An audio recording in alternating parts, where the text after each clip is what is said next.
The day I had the stroke was a Thursday night, and I had numbness, I had a little bit of uncoordination. I'm a type 1 diabetic, so I thought it was more of a low blood sugar. Did a blood test, nope, blood sugar was fine. So I sat down for a while, had some food, didn't get any better about an hour later. So at that point, the wife started to get concerned, and my wife said, hey, we should go to the hospital. And I adamantly waved her off, no, we should not go to the hospital, no way. Went to sleep that night, which was incredibly foolish. And the next morning, I had facial droop, right arm had no strength, couldn't raise it. And my wife called 911, and off to the hospital we went. I went through bubble tests for my heart, I went through CT, MRAs, and as we learned the prognosis of me having a stroke, I was like, you've got to be kidding me. I'm 34 years old. How could I possibly have a stroke? So that first weekend, it was, what's going to happen to the wife and kids? What's going to happen to my house? Am I going to lose my job?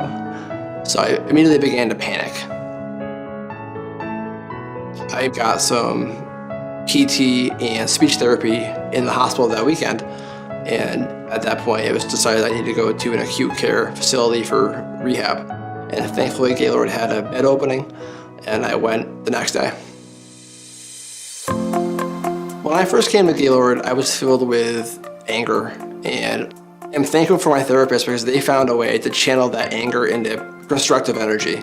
So I didn't just sit there in my room and stew all night. I sat there in my room and did hand exercises, did leg exercises, did speech till I was blue in the face. And I would come in the next day and I would have impressed them that I was able to do this, and they would up the bar, and they just kept raising the bar every day because they saw that there was this passion in me to get back to who I was.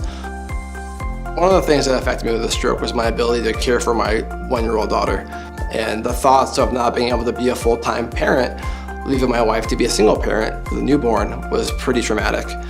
And one of my goals was to recover enough to get the strength back enough to be able to pull my weight. And it took the therapist here coaching me through it. And I did some practice runs, of holding a baby in PT, or OT, which is kind of funny at the time. But I was able to thankfully regain that ability and strengthen my arm to hold my daughter successfully.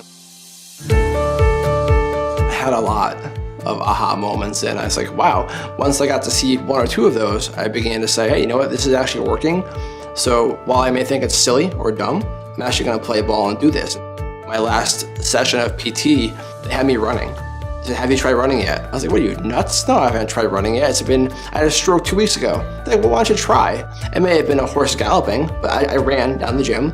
It felt unnatural, but I did it. I was impressed and amazed by how many people dedicate themselves to this field, and that they all have the same upbeat, relentless, positive attitude, that you will overcome this, you will make progress. It's our job to help you, and we'll get there together. I am thankful every day for my wife choosing to have us come to Gaylord for my inpatient and outpatient care. The level of care, the standard of care was second to none, and I think it's unmatched by any facility in the area. Wheeling into Gaylord, I was a type A driven, do or die for my job, and my work-life balance was pretty skewed in the wrong way. Having gone through rehab and the tremendous care at Gaylord helped me realize my family is what matters most. Gaylord helped me think possible by realizing that anything can be accomplished through hard work. Whether it's incremental gains day after day or one monumentous change, anything is possible.